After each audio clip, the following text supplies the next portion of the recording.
Hi, I'm Laura, and this is my channel where I talk about work, life, and everything in between. So you went through validation and you got the approval. You're done now, right? Right? Well, there's still model implementation and monitoring. Without proper implementation and monitoring, a model that passed validation with flying colors can still fail. In fact, many issues can happen after model approval, and regulators care about what happens post-deployment. In this video, I will dive into model implementation and monitoring. Model implementation is the process of taking a model from development and getting it into a state that's actually used correctly for its intended purpose. When you first develop the model, it's probably in your notebook and all your files are in a development environment. Now your model needs to be used in the real world. That means translating the model logic into production code, mapping variables to real system data, applying the exact same transformations and assumptions, and embedding the model into decision systems like approval, pricing, capital, or provisioning. If there are errors in any of these steps, the model output could be wrong, and the resulting decisions you make based on the model outputs could be wrong. The implementation needs to reflect the approved design. Unlike development code, which just needs to be logically correct, the production code needs to be correct, stable, and optimized for efficiency, as your model could be handling large volumes of data in production. You could encounter more edge cases in production than during development, so the production code needs to be robust in error handling. As a model developer, you may not be fully responsible for the entire model implementation, but you'll definitely have a role in implementation planning and ensuring that the implementation is correct. Implementation is a collaborative process. You could be working with the model production team, the technology and engineering team, data owners and data management, as well as business users. The model implementation plan is the roadmap which includes all the instructions and details to get the model into production. The model implementation process essentially follows this plan. Here are the core components that should always be in a solid implementation plan. 1. Model scope and use case. This section clearly defines the approved model scope and use case, whether it's for approval, limit setting, pricing, monitoring, etc.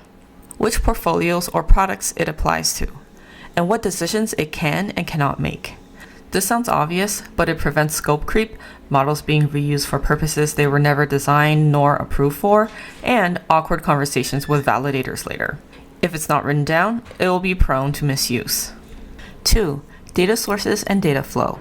In this section, you should document details for handling data inputs such as source systems for each input variable, how often data is refreshed, the expected format of the inputs, and what happens when the data is missing, late, or invalid.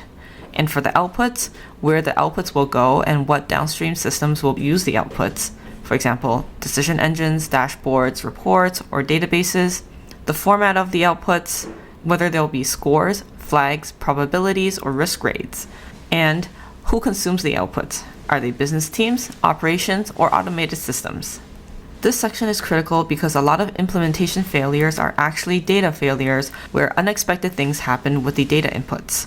You, as a model developer, would work with data management teams and business data owners, as well as IT and production support teams to align on these details. 3. Variable definitions and transformations. This section should detail exact variable definitions, binning logic or transformations, default values and imputation rules, treatment of outliers and caps. A good implementation plan removes ambiguity in data treatment, so the production version behaves like the development version.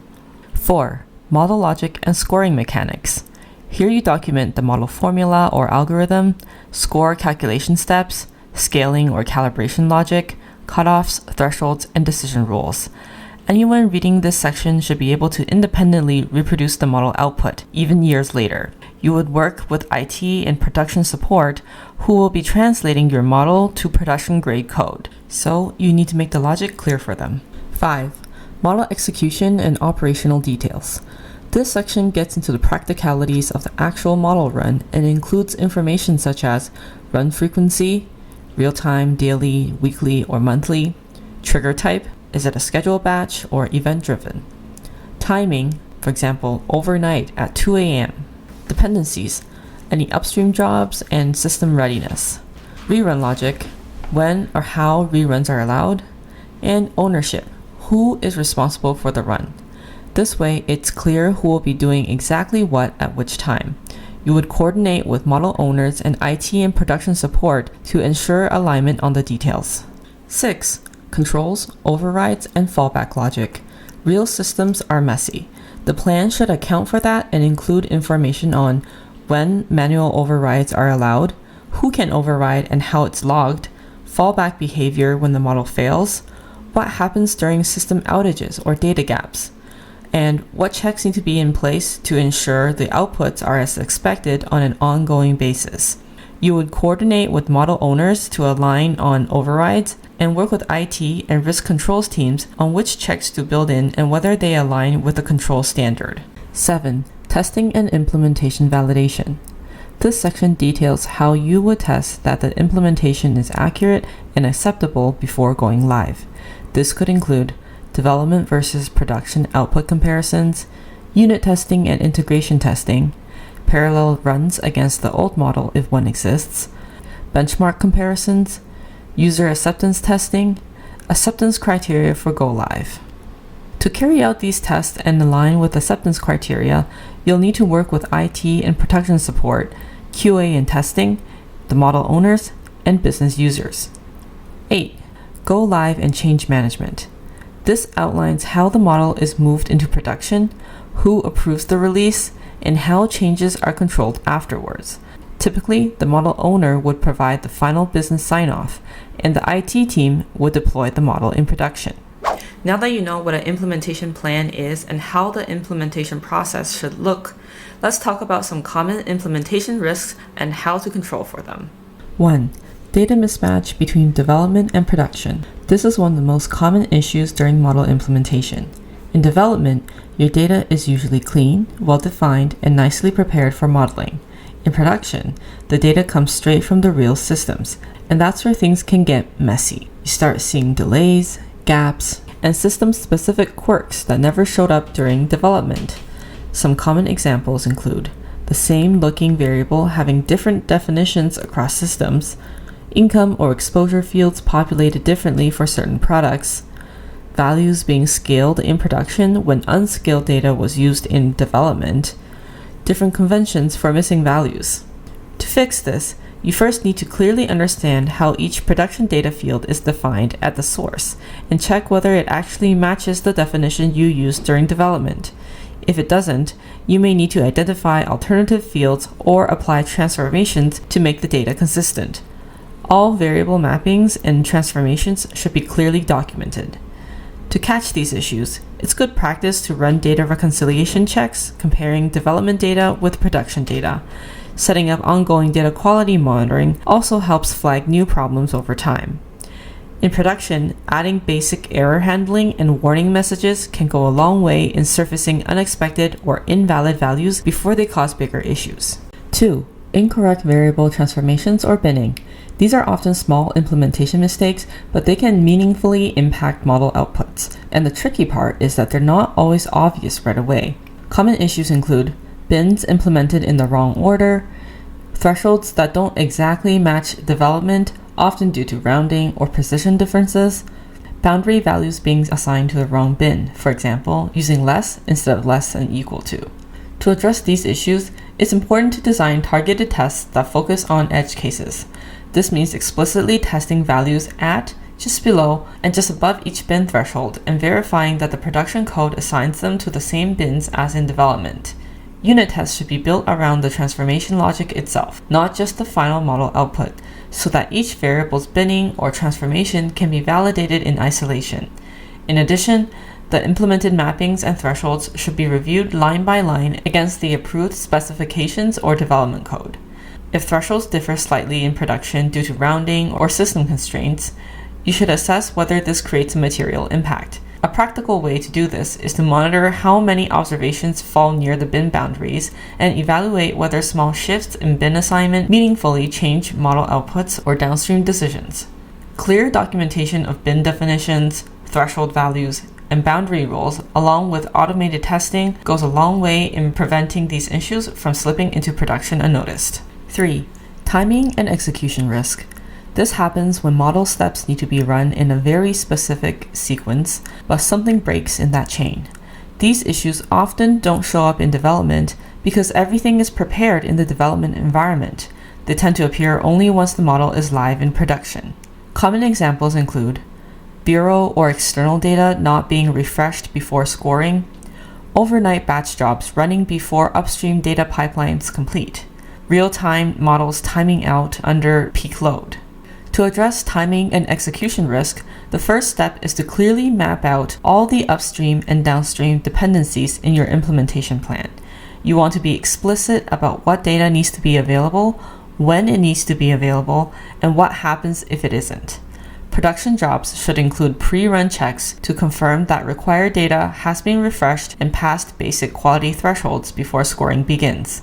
If a dependency fails, the system should fail gracefully. For example, by delaying scoring, triggering a fallback rule, or generating alerts, rather than silently producing incorrect outputs. For batch processes, scheduling logic should enforce execution order and include monitoring that flags late or failed jobs. For real-time models, performance testing under peak or stress conditions is critical to ensure response times remain within acceptable limits. Finally, strong monitoring and alerting are key. Timely alerts allow teams to intervene quickly when jobs fail, data arrives late, or execution times spike, reducing the risk that timing issues turn into silent model errors or business impact. So once a model is implemented, tested, and signed off, we think, yay, we're done! But in credit risk, that's still not the case. Models don't operate in a static environment. Customer behavior changes, portfolios evolve, data pipelines get modified, economic conditions shift, and none of that requires you to touch the model for it to start behaving differently. That's why implementation isn't the end of the model lifecycle. It's the handoff to model monitoring. Model monitoring is the ongoing process of checking whether your model is still doing what it was designed to do using the data it was designed to use. At a basic level, monitoring helps answer questions like, is the model still performing as expected? Is the input data still stable and reliable? Is the model behaving sensibly across time, products, and segments? And if something changes, will we catch it early? In credit risk, models are expected to remain in production for years. Monitoring is what prevents a model that was solid at launch from slowly becoming risky over time. Monitoring also plays a key role in model risk management. If validation or regulators ask, how do you know this model is still reliable today? Monitoring is your evidence. It shows that you are actively managing model risk, you have early warning indicators in place, and you have defined actions when metrics breach thresholds. In practice, good monitoring allows you to catch problems before they become material, decide when remediation or redevelopment is needed, and demonstrate strong governance over models in production. Model monitoring isn't just about running a few reports every month. A good monitoring framework is structured, repeatable, and most importantly, tied to clear actions. At a high level, model monitoring usually follows 4 steps. 1. Define what you need to monitor and why. The first step is deciding what good looks like for your model in production. Monitoring should align with the model's purpose and risk. Most monitoring frameworks cover a few broad areas. Data monitoring. Are the inputs stable, complete, and consistent with what the model expects? Model performance. Is the model still ranking risk well and remaining calibrated? Stability and drift. Are score distributions, variables, or segments shifting over time? And lastly, outcome behavior. Are observed defaults or losses behaving as expected? The key is to be intentional.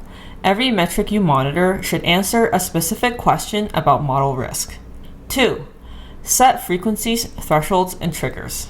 Once metrics are defined, you need rules around how often they're reviewed and what counts as a problem. This includes monitoring frequency, whether it's monthly, quarterly, or annually, thresholds that define normal variation versus concerning movement, and clear escalation triggers when thresholds are breached. Thresholds shouldn't be arbitrary. They should be informed by historical behavior, model sensitivity, and business impact. Too tight and you generate noise. Too loose and you miss real issues. Just as importantly, thresholds should be tied to actions, not just reporting. 3. Define clear actions and governance. Monitoring only works if something actually happens when an issue is identified. A good monitoring framework clearly defines who reviews the metrics, who decides whether an issue is material, and what actions are taken at different breach levels. For example, increased monitoring, targeted analysis, recalibration, or redevelopment. All findings, decisions, and actions should be documented. From a validation and regulatory perspective, it's not enough to say you monitor. You need to show that monitoring leads to informed decisions. 4. Automate where possible, but review intentionally. Most production environments automate monitoring calculations and reporting, and they should. Automation helps ensure consistency and reduces operational risk. But automation doesn't replace judgment. Someone still needs to review the results, interpret whether changes are expected or concerning, and assess whether multiple small signals together point to a bigger issue.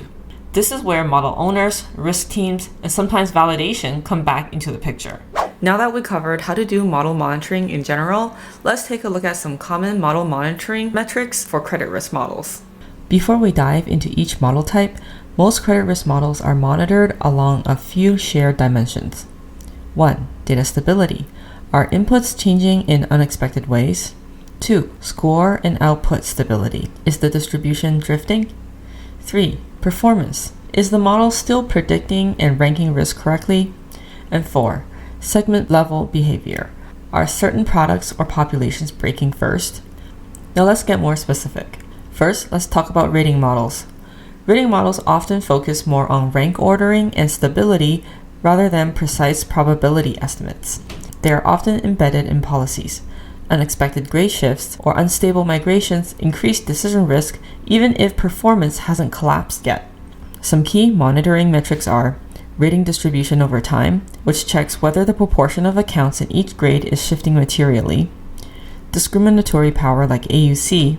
This metric measures how well the model rank orders risk. Population Stability Index on scores or ratings, which flags changes in the underlying population or score behavior. Migration matrices and transition analysis, which examines how ratings move over time. Concentration metrics, which identifies excessive clustering in certain grades. And override rate and override direction, if applicable. If there are high or increasing overrides, that may signal model misalignment with reality. Next, we'll focus on PD models. PD models usually receive the most scrutiny because they feed into pricing, capital, provisioning, and risk appetite. A PD model can still rank well while being badly miscalibrated. Monitoring both ranking and level accuracy is critical. Some key monitoring metrics are discriminatory power, such as Gini, AUC, or KS. Similar to rating models, we use these metrics to see how well the model rank orders risk, monitored over time and by segment. Calibration metrics such as predicted versus observed default rates. This checks that the predicted values are close to the realized rates. This can be done at the portfolio, segment, and rating band level. Stability metrics such as PSI to check that the current population is not too different from the one used to calibrate the model. Next, LGD monitoring focuses heavily on level accuracy and recovery behavior, often with longer feedback loops as recoveries can take a long time. LGD models depend heavily on assumptions about how we recover after default, but recovery behavior is sensitive to economic conditions, collateral values, and operational processes. Some key monitoring metrics are observed versus predicted LGD. Similar to calibration metrics used for PD, this checks that the predicted LGD levels are close to the actual loss rates. This can be monitored for the overall portfolio and by segment. Recovery rate trends over time. Monitoring recovery rates over time helps us detect whether the underlying assumptions are still valid, especially since full LGD realization can take years. If recoveries start trending down, that's often the first sign that LGD risk is increasing. This can be monitored for the overall portfolio and by segment as well. Time to recovery distributions. Similarly, by monitoring time to recovery, we can detect changes in collection effectiveness. And lastly, stability metrics such as PSI. EAD models are often overlooked, but they play a critical role in capital and stress testing. EAD risk often materializes during stress when customers draw down available credit. Monitoring helps detect early warning signs. Some key monitoring metrics are observed versus predicted EAD or CCF. Similar to calibration metrics used for PD, this checks that the predicted EAD levels are close to the actual CCF. This can be monitored for the overall portfolio and by segment as well. Utilization rate trends. Utilization is a leading indicator of EAD behavior. If average utilization is trending upward, it could mean that borrowers may be liquidity constrained, stress may be building in a portfolio, and future exposure at default could increase. Lastly, and again, stability metrics such as PSI. And that wraps up this deep dive on model implementation and monitoring. This also concludes my deep dive series on credit risk modeling. I hope you found it helpful. If you did find this video helpful, please give it a thumbs up and subscribe. Have questions or thoughts? Drop them in the comments. I'd love to hear from you. Thanks for watching. Bye.